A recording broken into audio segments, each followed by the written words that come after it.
Muito boa tarde, boa noite para todo mundo que está aqui para mais um programa Lawfare Nunca Mais, criado para denunciar perseguições executadas pelo sistema judicial do Brasil, junto com a mídia, contra militantes e partidos de esquerda.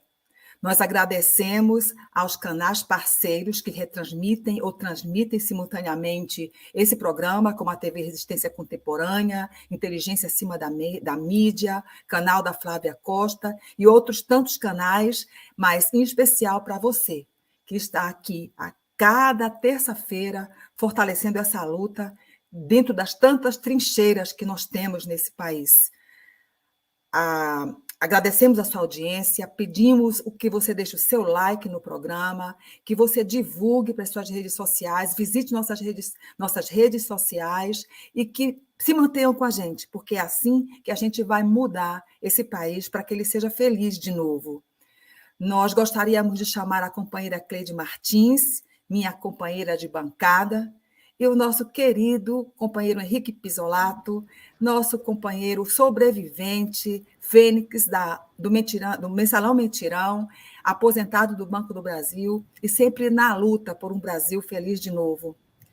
A novidade do momento é que aquele rapaz que pensava que podia tudo, com aquela voz de marreco, o ex-juiz parcial Sérgio Moro, executor do lawfare no Brasil, junto com uma enorme gangue, através da Operação Lava Jato, destruiu o nosso país e, por isso, virou réu em uma ação popular que pede que ele devolva aos cofres públicos os danos causados à economia do Brasil através da Lava Jato. Nós queremos que toda a gangue, não só a de Curitiba, mas de todo o território nacional, seja responsabilizada pelos danos causados à economia do Brasil, que, por último, chega no nosso bolso, na nossa vida, na vida do nosso povo mais simples. Eu chamo a companheira Cleide para continuar a tocar o programa. Boa tarde, Sandra. Boa noite para você, né? Aí na Suíça. Boa tarde, Pisolato. Boa tarde a vocês que nos assistem. Hoje nós estamos aqui com imensa alegria recebendo o Vitor Luiz de Freitas Souza Barreto. Ele é advogado criminalista, é consultor legislativo da Assembleia do Estado de Pernambuco.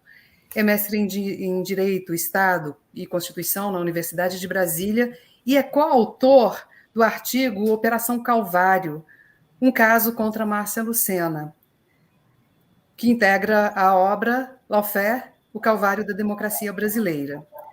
O caso da Márcia Lucena, junto com os casos de Henrique Pisolato, Elias Rassi e Luiz Sabanai, são casos emblemáticos que integram esse projeto que nós estamos iniciando, o projeto Lawfare Nunca Mais, que tem por objetivo divulgar casos de perseguição jurídica de lawfare, sofrido por vítimas como Pisolato, Márcia Lucena, Sabanai e tantos outros, Elias Rassi e tantos outros. O Vitor está fazendo esse papel também de ajudar a divulgar estes casos e, por isso, para nós uma honra e uma alegria muito grande para recebê-lo aqui. E muito mais porque o Vitor agora ele se engajou nessa causa ao nosso lado, entregando o seu conhecimento, a sua sabedoria para nos ajudar na busca da solução, na redação do anteprojeto de lei com o qual nós pretendemos enfrentar esse flagelo que está atingindo o nosso país e que está impactando a vida de tantas pessoas. Boa tarde, então, Vitor. Eu vou iniciar saudando você com uma pergunta para te passar a palavra, que é a seguinte: a partir do estudo do caso Márcia Lucena, vocês concluíram que se trata de mais um caso de lawfare. Como foi possível fazer esse enquadramento? Como os operadores do lawfare atuaram na Operação Calvário para aniquilar inimigos? Você e depois o Pisolato. Obrigado, Cleide. Olá, Sandra, Pisolato, todos que nos acompanham nesse momento. É uma enorme alegria poder participar desse debate com vocês. E antes de qualquer coisa, hoje é um dia bem interessante para tratar sobre lawfare, tendo em vista que se noticiou hoje que Sérgio Moro se tornou réu numa ação popular que tramita na Justiça Federal, do Distrito Federal, como a Sandra falou anteriormente, na qual se busca a responsabilização do ex-juiz pelas ilegalidades que foram cometidas durante a Lava Jato. E a Lava Jato, junto a tantas outras operações que seguem a mesma linha no país e que tiveram origem, é importante destacar, na apuração do que se chamou de mensalão ainda no primeiro governo do Lula, elas são operações que seguem um padrão assim, que não foi inaugurado, mas que foi consagrado pela Lava Jato e que possuem essas operações características que são muito semelhantes. A exemplo da escolha de títulos muito chamativos para essas operações, aí atendendo às necessidades midiáticas da imprensa, né, da mídia de massa, a exploração de cada passo das ações do Ministério Público, da polícia, da magistratura.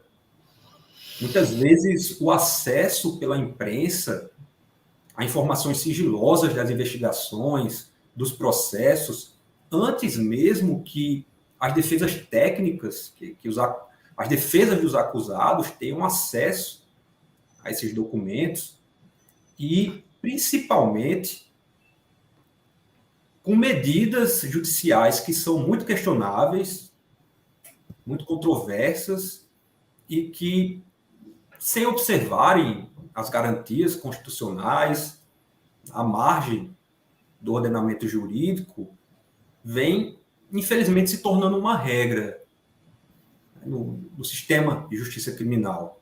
Então, é isso que foi observado em grande escala na Lava Jato, que nós podemos observar, identificar também muitos elementos, lá desde o caso chamado de mensalão, se observa também aqui na Operação Calvário e uma série de outras operações que se repetem, que seguem a mesma linha e que acontecem por todo o país, com uma característica bem interessante e marcante também, que é sempre elas têm como alvo políticos que ocupam um espaço muito bem demarcado dentro do espectro político.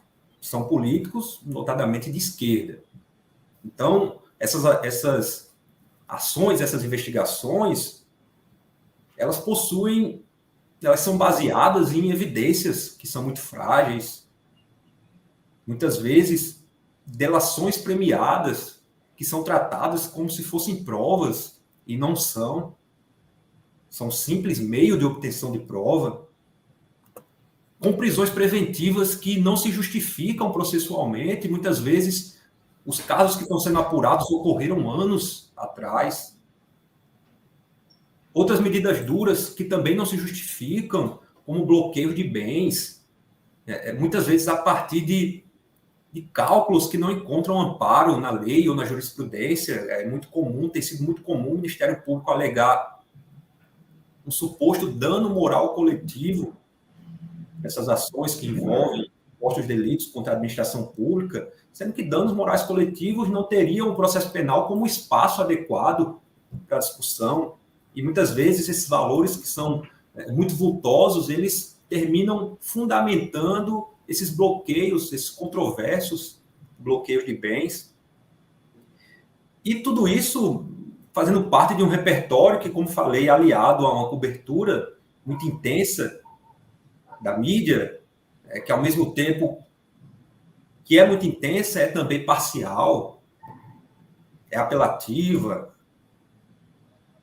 é até míope, só enxerga aquilo que quer, colocam em segundo plano as regras democráticas, colocam em segundo plano a legislação, e isso tudo para que alguns alvos muito bem delimitados eles sejam atingidos e pouco possam fazer diante daquelas acusações, pouco podem fazer para se defender.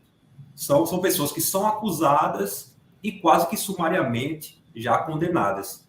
Então, todo esse processo visto na Lava Jato, que tem origem lá no caso chamado de Mensalão, ele, até no fenômeno que vem sendo chamado de lavajatismo, tem inspirado muitas outras operações, muitas outras ações do Ministério Público, né, dos órgãos de persecução penal, de uma maneira geral, e isso vem se espalhando por todo o país. E aqui na Paraíba, isso está ficando muito claro também com a Operação Calvário.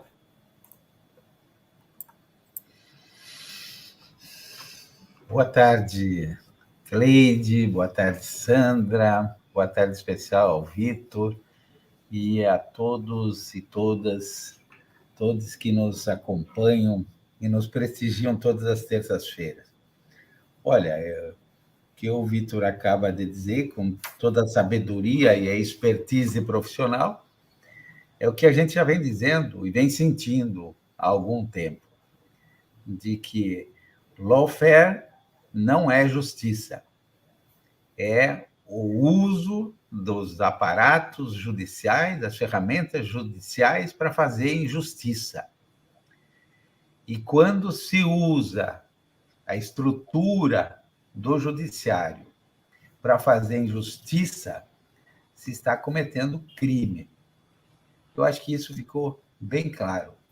E o Brasil e os brasileiros são vítima dessa disfunção do nosso sistema de justiça, que, ao invés de ser um equilíbrio e uma segurança para a população, acabou sendo um ponto de privilégio para massacrar os fracos, para proteger os mais ricos, os mais fortes, e para instrumentalizar e partidarizar o sistema judiciário. Eu acho que agora nós começamos a sentir, e talvez o fato que motivou até na abertura aqui a citação, de que a aceitação da denúncia do Sérgio Moro seja um primeiro sinal de que algumas pessoas, ao menos dentro do judiciário, estão começando a querer fazer um meia-culpa de dizer aonde nós fomos parar.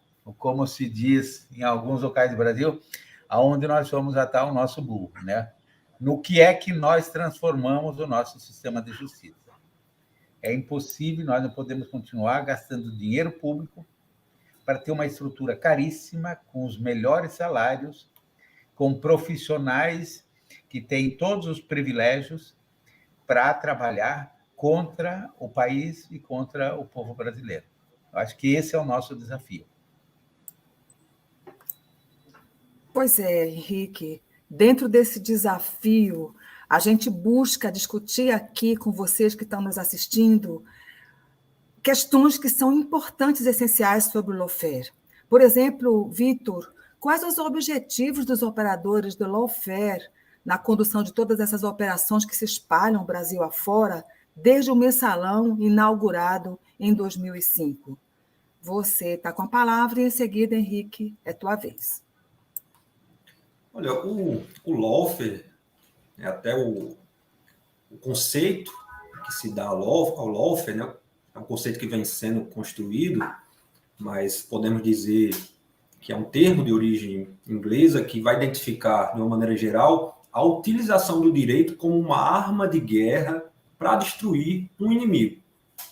Então, de uma maneira muito clara, a escolha de um alvo, ou de alguns alvos que ocupam um espaço determinado, para que por meio do direito se possa destruir aquela pessoa, aquele alvo, aquele grupo.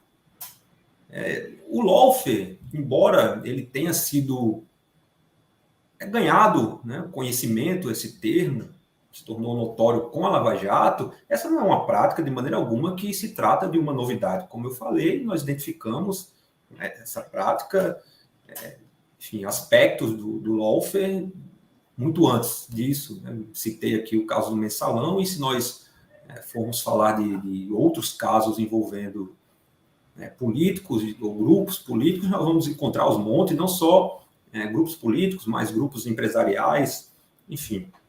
E, além disso, a história nos mostra que o direito, ele é manipulado há muito tempo. Eu acho que até desde a sua origem está muito ligada à origem do direito, à origem do Estado, com a instrumentalização do direito para atender aos benefícios dos interesses de grupos específicos. Então, a manipulação do direito, em resumo, não é uma novidade, é da natureza quase do direito.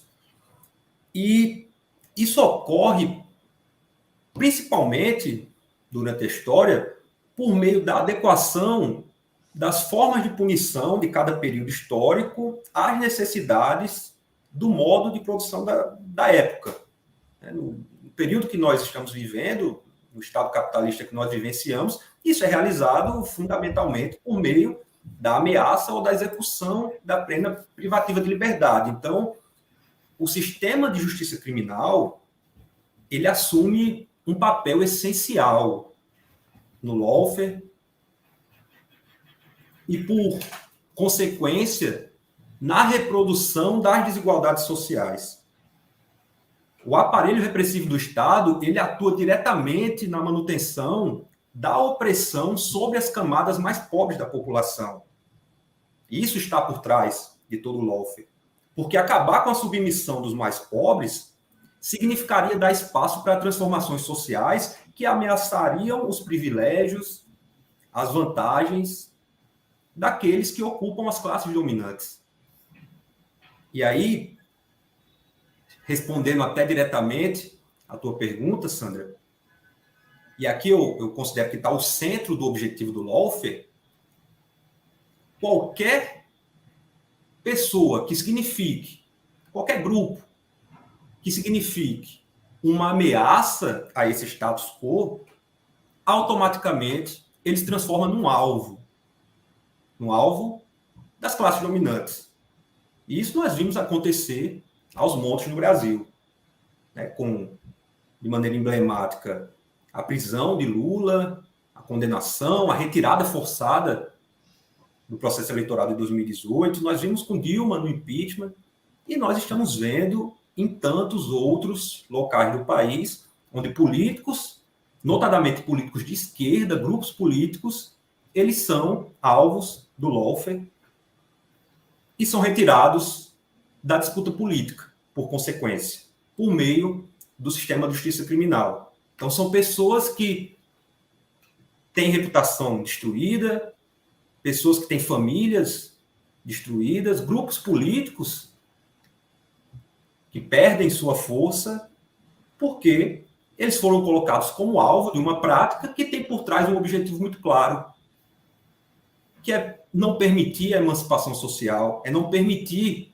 a mobilidade social, não permitir as transformações sociais, porque as transformações sociais, elas ameaçam as vantagens e os privilégios das classes dominantes que não querem, de maneira alguma, perder essas vantagens. Então, eu enxergo o lawfare, as práticas, os aspectos que constituem o lawfare, muito ligados sempre aos interesses que estão por trás e um interesse que, no fim das contas, está por trás de tudo, que é o interesse econômico.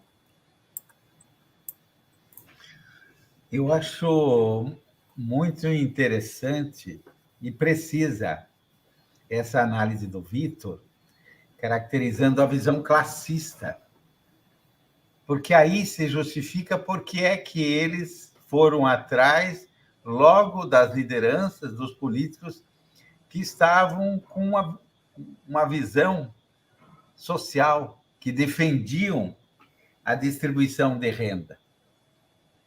E eles tiraram essas pessoas do cenário político da forma mais humilhante. Essa visão de ficar do lado dos que têm dinheiro, né, dos poderosos, dos já poderosos, né, é que, no meu entender, caracteriza o lawfare como uma arma de guerra, porque ela desequilibra as forças e joga água no moinho de quem já tem tudo, inclusive o Estado, para se defender. Porque eu, uma época, ouvi de um grande amigo, um bispo, dizendo o seguinte: ficar do lado dos mais fortes é muito fácil. ser puxa-saco é muito fácil. O difícil é ficar do lado do mais fraco, porque aí você corre risco. E nós, infelizmente, no Brasil, tivemos o aparato judicial fazendo a opção mais triste, mais antissocial e mais anti-estatutária, inclusive, com relação ao Estatuto do Funcionalismo Público, né? Que descaracterizou completamente a função do judiciário, que desacreditou o judiciário e que teve como resultado esse holocausto, né? Esse desequilíbrio de fome, morte, desemprego, destruição que o Brasil está tendo. Então, quem opta por utilizar uma arma tem que saber as consequências dessa arma. Juízes e promotores e policiais que optaram pela disfunção do Estatuto do Funcionário Público agora tem que prestar conta com a população. Então, lawfare é, sim, uma arma de guerra. E uma arma de guerra para acumular riqueza para os já ricos, os já poderosos, e expropriar os mais fracos. Isso é intolerável, inadmissível num conceito de nação. Um dos textos que eu li recentemente para a pesquisa que estou fazendo disse que o objetivo do lawfare era definir o lugar do Brasil no mundo. E isso eles fizeram muito bem, porque estão desmontando todo o sistema. Ao desmontar o conteúdo nacional, eles mexeram na possibilidade de emprego. A gente que já tinha tido até experimentado o pleno emprego no Brasil durante os governos Lula, hoje está com um desemprego altíssimo. Ao fazer isso, ao iniciar um processo de desindustrialização no país, eles reduziram o preço da força de trabalho no país, então agora o brasileiro ganha menos. Isso é o resultado, isso é o objetivo do lawfare, é retirar os direitos do trabalhador. A partir daí, fizeram uma reforma trabalhista que nos colocaram numa condição anterior a 1940, fizeram uma reforma previdenciária que destruiu todo o conteúdo da assistência social previsto na Constituição de 88. Enfim, os objetivos são internamente exatamente perseguir essas lideranças que promovem a melhoria da qualidade de vida e a possibilidade, Vitor, de ascensão das pessoas, né, a uma condição melhor de subsistência, né? E daí que eu acho que eu estou até reformulando a resposta, né? Quem é o inimigo? Na verdade, o inimigo é também o Pisolato, a Márcia Luceno, o Elias Rassi, o Lula, mas o inimigo maior destes é o povo, que é o povo que está sofrendo as consequências dessa prática dentro do nosso país, né? Agora, a gente sabe que os objetivos não são traçados internamente, que a legislação que serve a esses propósitos também não é definida nacionalmente, veio sendo implementada no país aos poucos, e a gente sabe que eles têm, né, desde quando a gente fez a primeira entrevista aqui com o Zé Dirceu, depois com o Pisolato, Genuíno, todas as pessoas que foram vítimas, elas falam as mesmas coisas. Eles vinham falando para nós, né, Sandra? Eles têm um método, mas a gente não tinha lido a respeito. Hoje a gente sabe que eles usam preferencialmente lei anticorrupção e lei antiterrorismo. Essas leis integram o arsenal deles, dos operadores do lawfare. Por que, Vitor, que essas leis servem como armas e como esses mecanismos têm sido usados para destruir os direitos sociais no Brasil? Cleide, nós temos um problema fundamental que facilita a tarefa daqueles que pretendem manipular, instrumentalizar o direito para atingirem os seus objetivos, e que isso fica muito claro quando o objetivo é destruir uma reputação, aniquilar inimigos. As leis criminais no Brasil, de uma maneira geral, elas não atendem a um princípio do direito penal. O estudante de direito estuda sobre esse princípio na primeira cadeira de direito penal que ele paga, que é o princípio da estrita legalidade. As leis penais, elas precisam ser muito claras. Elas não podem ter conceitos abertos que permitam uma série de diferentes interpretações. E essas leis que você mencionou, entre tantas outras, diversos dispositivos, tanto do Código Penal e de outras leis penais, como também do Código de Processo Penal e de outras leis que tratam também de dispositivos processuais penais, elas não respeitam a esse princípio e são muito abertas, muito amplas, e permitem esse tipo de manipulação que fazem com que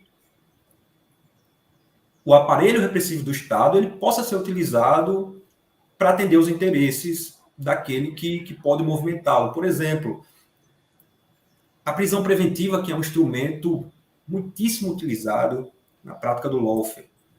Entre os fundamentos que podem ensejar uma prisão preventiva está uma ameaça, o perigo que aquele acusado, aquele investigado, ele representa para a ordem pública.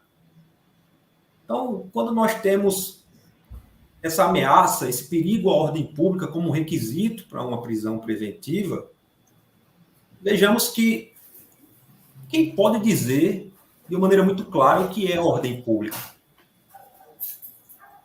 Quantas opiniões e quantos conceitos e quantas ideias não cabem daquilo que pode ser chamado de ordem pública?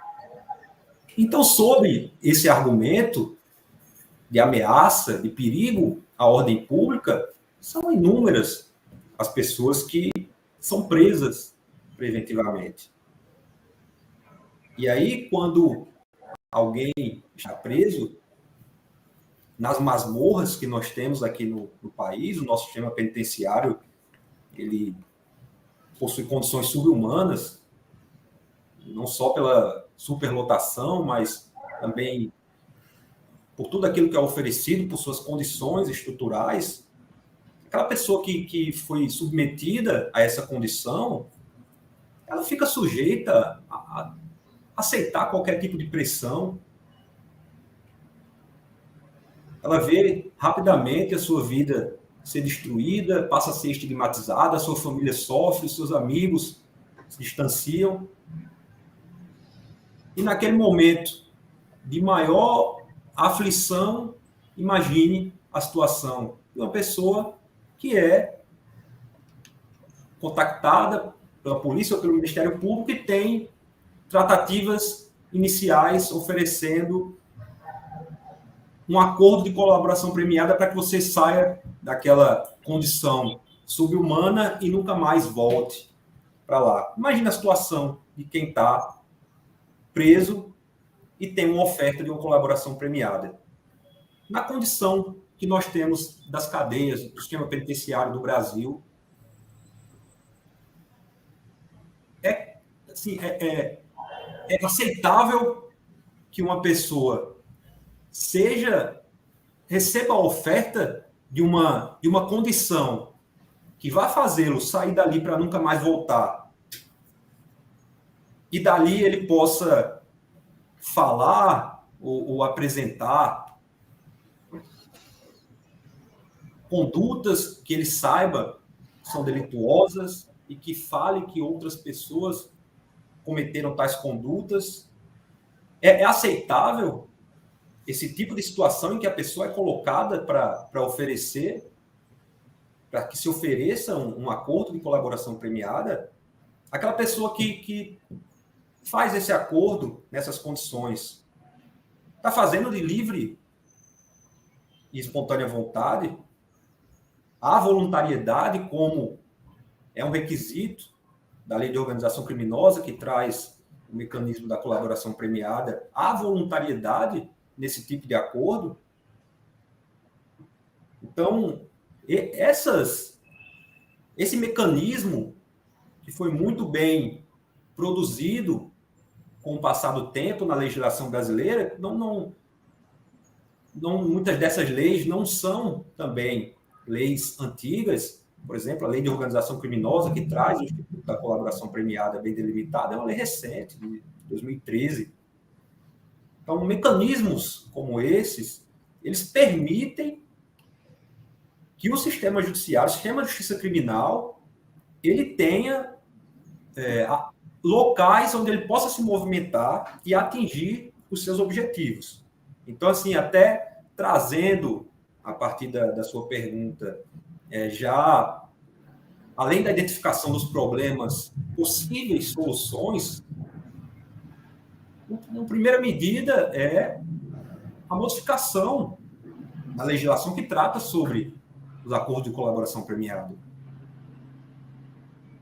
É inadmissível que se possa oferecer um acordo de colaboração premiada a uma pessoa que está presa, está com todos os seus bens bloqueados. A pessoa não está agindo de maneira voluntária quando promove um acordo nessa condição, enfim. E quantos casos nós já temos de pessoas que comprovadamente mentiram nas suas delações, que nada se provou depois dessas delações, de pessoas que falaram e depois desdisseram aquilo que foi falado. Isso aconteceu em relação a Lula na Lava Jato e acontece aos muitos. Por quê? Porque não é aceitável que uma pessoa que esteja presa nas condições subhumanas que o nosso sistema penitenciário possui, que ela possa fazer qualquer tipo de acordo. Não há paridade de armas em uma situação como essa.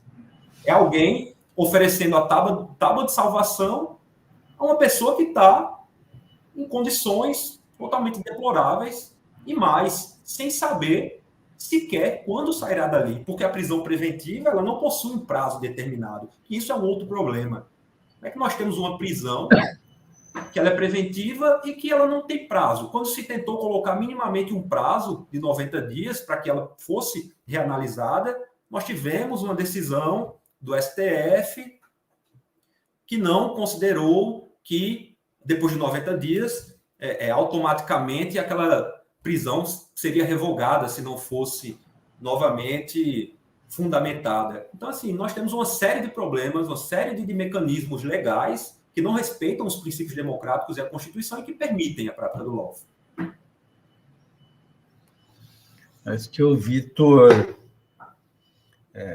com precisão, coloca duas questões cruciais dentro da peculiaridade, que é, primeiro, essa interpretação que se faz no direito penal e que permite que um juiz ou que um promotor adapte o julgamento às suas convicções pessoais, os seus propósitos, objetivos, ou seja lá, os interesses mais escusos. Isso é extremamente ameaçador, isso é extremamente ilegal e é extremamente agressivo à justiça, porque aí a gente foge de qualquer... pode virar até um elemento de vendetta. E a questão mais preocupante ainda é essa condição de extorsão que se faz com as pessoas para poder criar argumentos para justificar os erros. Isso é destruidor numa sociedade. Porque, em resumo, nós estamos passando para a sociedade, os operadores do direito e da justiça estão passando para a sociedade de que os que vão se dar bem são os Calabar, são os Joaquim Silvério do Reis, que nós vamos premiar os Joaquim Silvério do Rei e vamos continuar enforcando Tiradentes. Isso é destruir os principais pilares do país.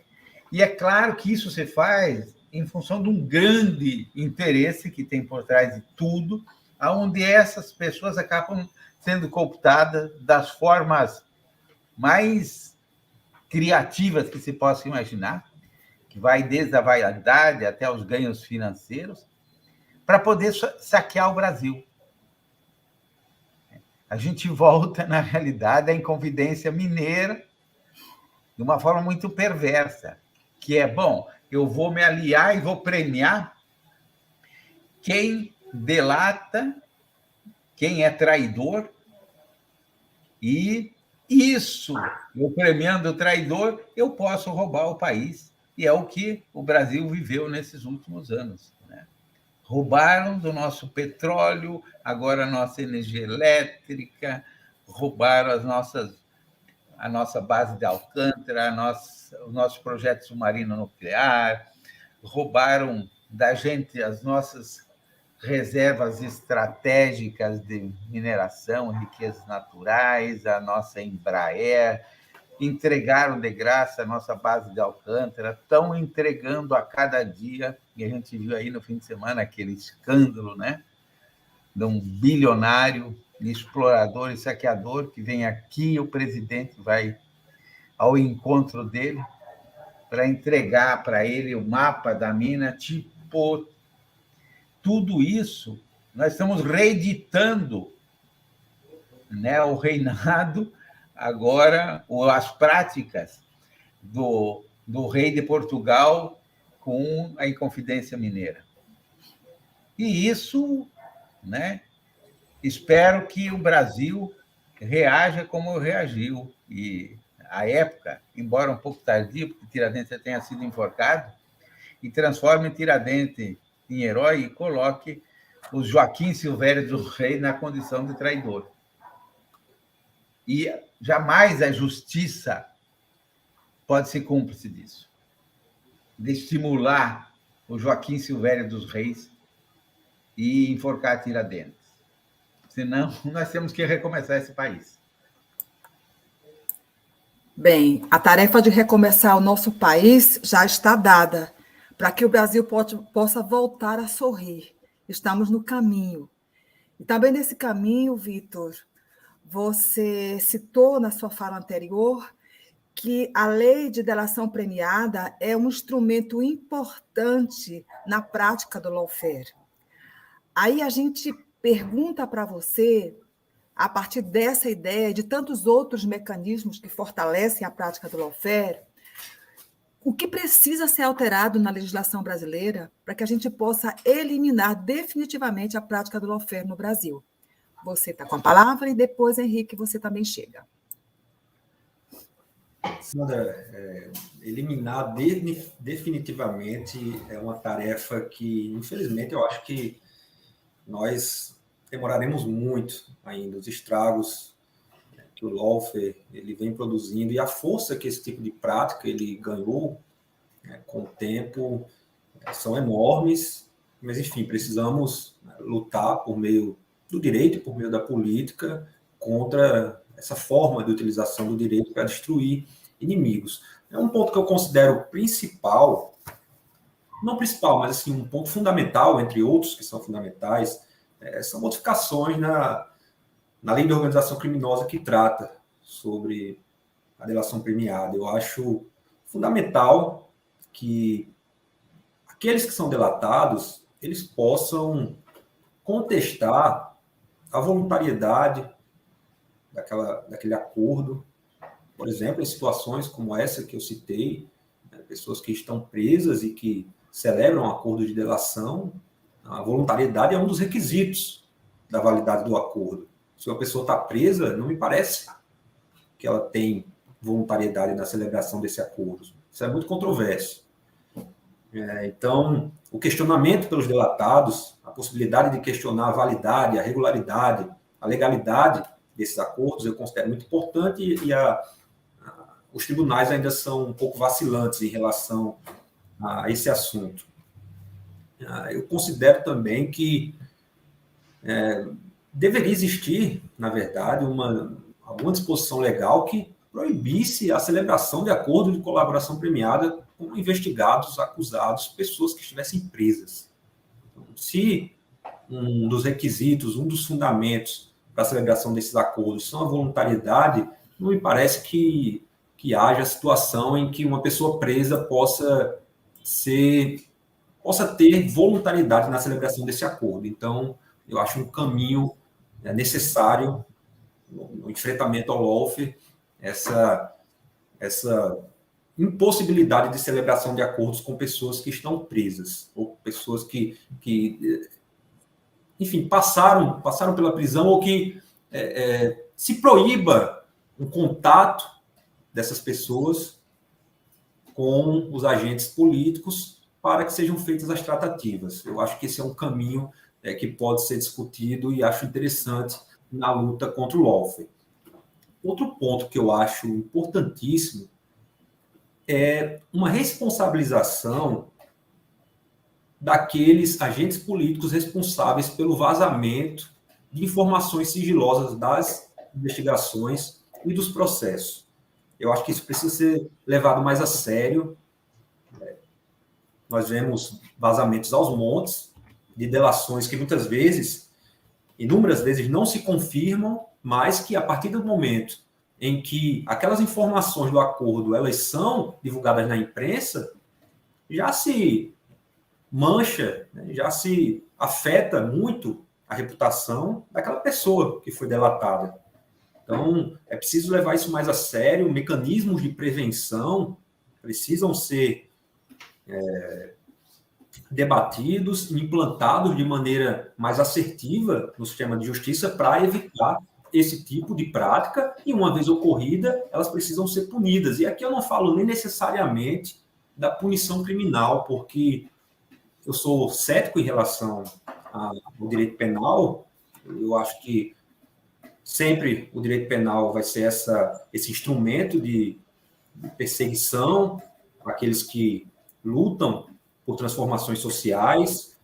No fim das contas, o direito penal é o principal instrumento do encarceramento em massa, né, de pessoas pobres e negras estarem, muitas vezes, serem colocadas, muitas vezes, à margem da sociedade.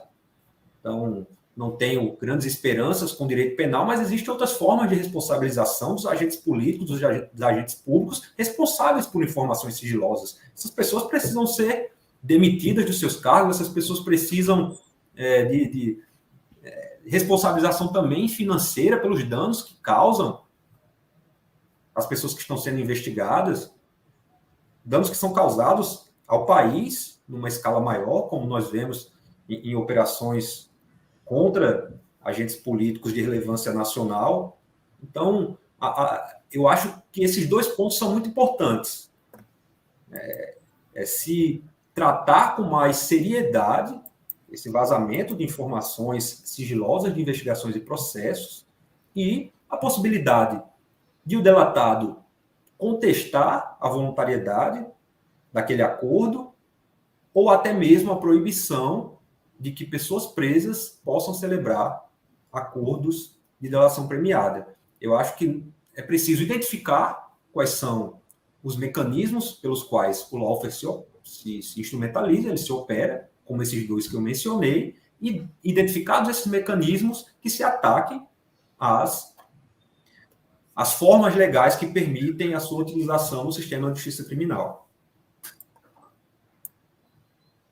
Olha, eu acho que o que o Vitor acaba de dizer né, não tem muito o que acrescentar sobre como identificar essas práticas. Eu entendo também de que hoje o lawfare ele é cientificamente identificável no Brasil.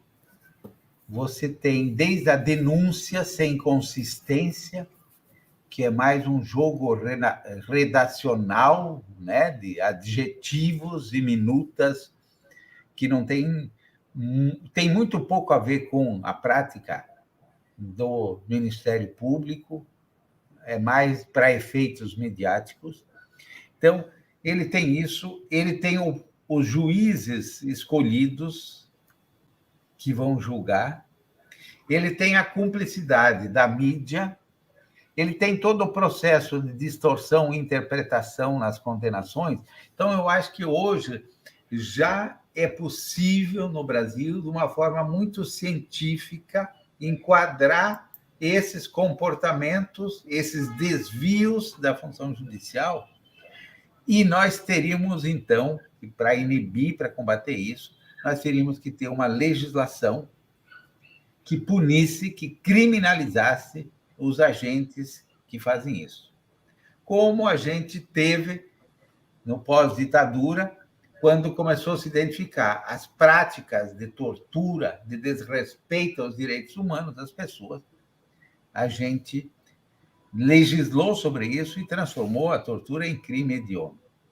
Eu acho que A gente precisa dessa ferramenta para poder dar uma trave nesses voluntaristas e nesses que se dão bem com a disfunção em praticar esses desvios de uma forma mais sofisticada, torturar pessoas, quebrar empresas, destruir empregos, derrubar governos, prejudicar o país. Essas pessoas elas têm que saber, na hora que elas começarem a praticar isso, que tem alguém que elas vão ter que acertar a conta. Porque, senão, a gente vai voltar a ter a vergonha dessas pessoas se apresentarem como heróis nacional e querendo ser líderes, inclusive no Brasil.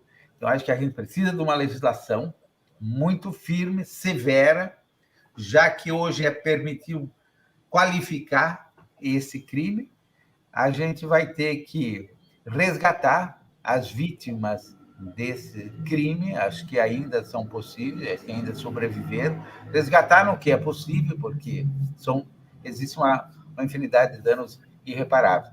Eu acho que isso colocaria uma espécie de prudência, de cautela, mais do que tudo, eu diria até um pouco de medo para esses juízes, esses promotores e esses policiais que usam da função pública, que é uma função paga pelo imposto, que a ele é delegado para ele trabalhar em nome do povo. Usa como uma questão individual e pessoal e transforma isso numa das coisas mais eu não quero usar um adjetivo, né?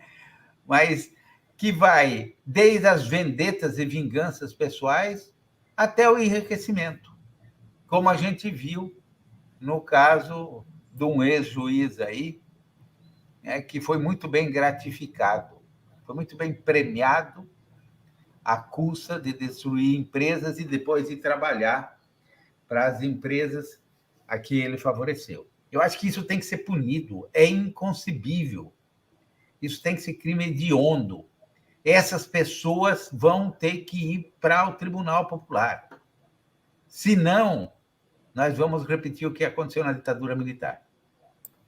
A gente acabou colocando pano quente e eles voltaram arrogantes, se autopromovendo marechais e repetindo os crimes, inclusive, de uma forma mais desqualificada. Não dá para cochilar com bandidos. Esse pessoal agiu como bandido. Tem que ser punido. E as vítimas, na medida do possível, têm que ser resgatadas. A Cleusa Ramos, aqui no chat, ela estava comentando que um dos objetivos dessa prática de lawfare, levado a cabo por esses maus funcionários públicos, tinha por objetivo o pré-sal, tinha por objetivo parar os BRICS, enfim, são objetivos comerciais e geopolíticos, né? E já que a gente está levantando aqui comportamentos desviantes, eu acho interessante falar também do trabalho de colaboração que esses maus funcionários públicos brasileiros fizeram com o desvio da legislação. Eles não tinham atribuição para estar cooperando com inimigos que empreendem essa guerra e estar entregando informações do pré-sal a essas pessoas, informações a respeito das nossas empresas. A China, por exemplo, implementou uma lei, aprovou uma legislação que, para proteger as empresas chinesas, proíbe que o Ministério Público fique cooperando com o Departamento de Justiça dos Estados Unidos, entregando segredos da Petrobras ou de qualquer outra companhia que estivesse sob a mira dos americanos na China, né, que no caso lá era mais a Telefônica. Enfim, seja que companhia for, o que aconteceu na França também. E a França, ao ver suas empresas sob ataque, criou uma legislação que proíbe também, que tenta proteger as empresas, as companhias francesas. A gente precisa dar esse espaço também, a gente precisa entender que o lawfare é contra a economia do Brasil, é contra a soberania do Brasil, é contra o emprego, é contra todos, e a gente tem que criar mecanismo de proteção a todas essas pessoas, né? O Pisolato falou em juízes escolhidos, na verdade, são juízes e promotores treinados. A gente sabe dos treinamentos que aconteceram aqui no Brasil, inclusive eventos importantes, são marcos, né, dessa prática, do início dessa prática aqui, em Fortaleza, um evento muito grande, em que a representante da Embaixada dos Estados Unidos disse com todas as letras, tem que ir atrás do rei, foi o que levou ao Dallagnol a fazer aquele PowerPoint em que o Lula era apontado como o líder de uma organização criminosa.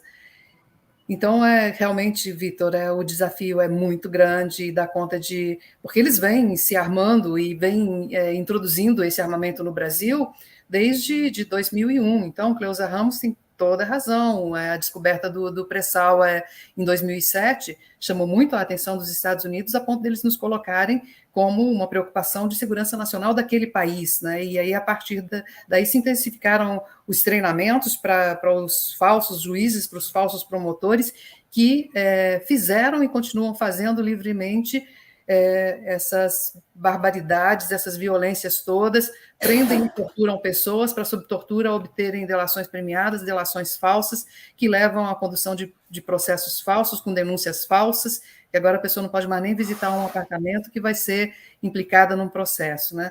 Enfim, a tarefa é muito grande até a gente dar conta desses falsos, desses maus funcionários públicos. E eu concordo com o Pisolato, têm que ser responsabilizados criminalmente, inclusive até na origem, né, no local de onde vem esse armamento que está apontado contra nós.